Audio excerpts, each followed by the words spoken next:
pihak Kejagung sendiri rencananya mau ada banding itu gimana Pak? Langsung aja ya. Baik, terima kasih. Terkait dengan pernyataan Bapak Presiden, tentu ya kita sangat mendukung ya apa yang sudah dinyatakan oleh beliau, dan kami sangat responsif terkait dengan pernyataan beliau ya, pernyataan Bapak Presiden yang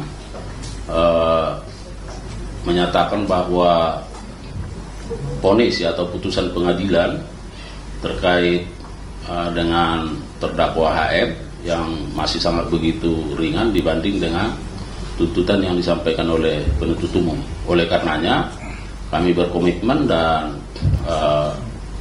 sesungguhnya kami sudah melakukan upaya hukum ya, melakukan banding dan sudah didaftarkan di pengadilan, dan saat ini jaksa penuntut umum sedang fokus dalam rangka menyusun butir-butir atau poin-poin dalil-dalil yang terkait dengan memori banding.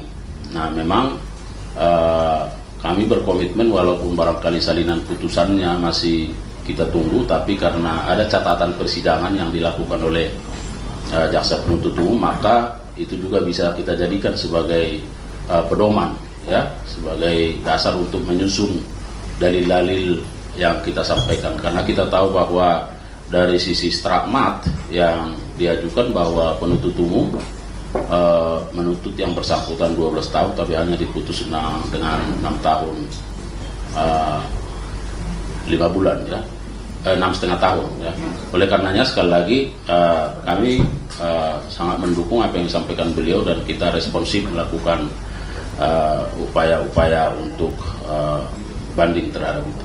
Tapi nanti itu memungkinkan ya untuk tuntutan 50 tahun kan Pak Prabowo bilang tuh putusan 50 tahun. Nah itu kira-kira memungkinkan nggak Pak? Saya kira harus selalu saya sampaikan ya, presiden itu kepala negara ya, pemikiran presiden pemikiran filosofis kemaslahatan ya.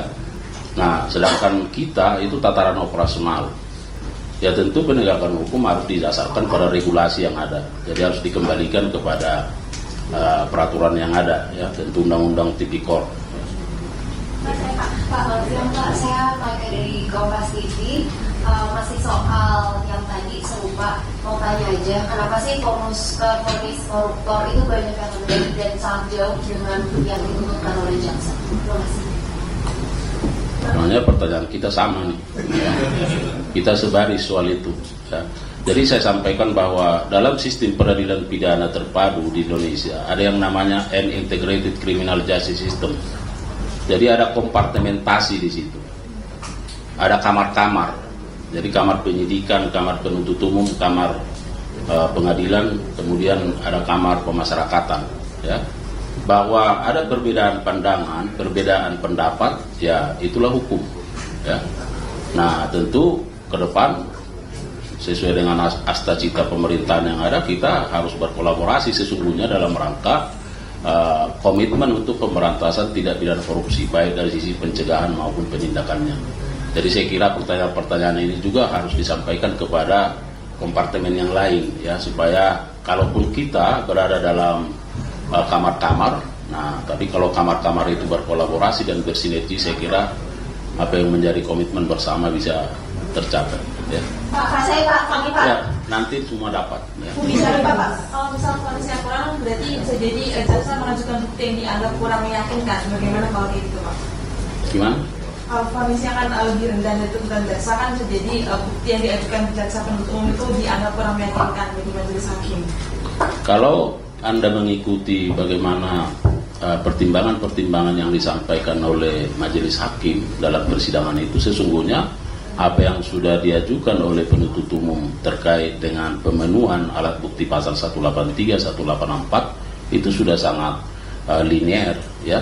Hanya saja kan bahwa pertimbangannya menyatakan tuntutan itu terlalu tinggi, jadi ada subjektivitas di situ ya. Kalau dari sisi substansi nggak ada masalah. Baik. Pak, saya Pak, ini Pak. Yang mana kamu, Dek?